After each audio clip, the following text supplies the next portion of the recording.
참여정부 당시 유엔 북한 인권 결의안 표결 과정에서 사전에 북한 의견을 구한 뒤 기권을 결정했다는 내용이 담긴 송민순 전 외교통상부 장관의 회고록과 관련해 여야는 주말에도 공방을 이어갔습니다.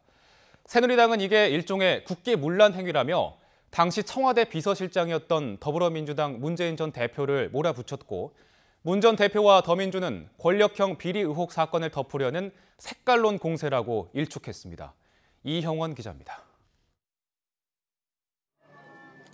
지난 2007년 유엔 북한 인권 결의안 표결 때 대통령 비서실장으로 의사결정 과정에 참여했던 더불어민주당 문재인 전 대표.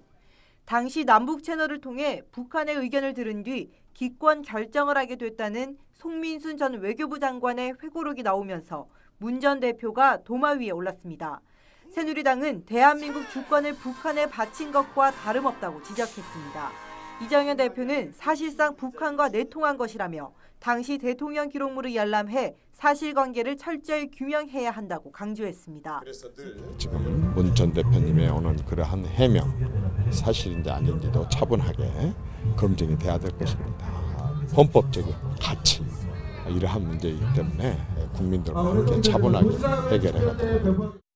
이에 박맹호 의원을 팀장으로 하는 당 차원의 진상규명 TF를 꾸려 첫 회의를 열고 앞으로 대응 방향에 대해 논의했습니다.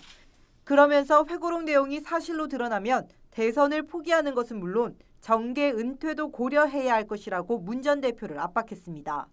문 전 대표는 논란이 커지자 SNS를 통해 치열한 내부 토론을 거쳐 다수 의견에 따라 결정한 사안이라고 설명했습니다. 북한의 사전 의견을 구했는지에 대한 언급은 하지 않은 채 토론을 통해 합리적인 결정이 가능했던 노무현 정부를 박근혜 정부가 배우기 바란다며 쏘아붙였습니다. 더민주도 미르케이 스포츠재단 문제 등을 덮고 유력 야당 대선 주자를 깎아내리려고 새누리당이 구태의연한 색깔론 카드를 꺼내 들었다며 문 전 대표를 거들고 나섰습니다.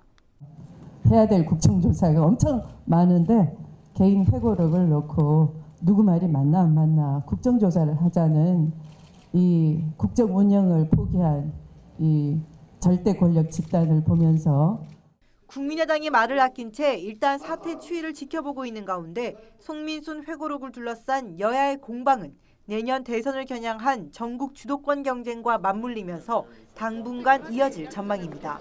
YTN 이영훈입니다.